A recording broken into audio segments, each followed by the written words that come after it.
Ay mga katito Miel, nandito ako sa isang outlet ng Mount Managbu Honey Bee Farm dito sa Santa Cruz. Ito sa mga pinagmamalaki nating mga local products dito sa bayan ng Santo Tomas. At bibili ako ng pulot ng honey bee kasi medyo namamaos tayo. So, ang bibilin ko itong pulot ng lukot.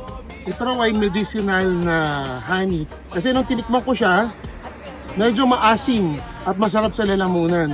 So pulot ng lukot, yan. At meron din silang wild. Wild. Pulot pokyutan. Meron din silang pulot pokyutan. Ito naman yung galing talaga sa saan ate? Mga malalaking puno. Ito yung natural na pinanghahalo natin sa tea at saka magandang panghalo ng kape. Pwede rin siguro, no? So, dalawang klase.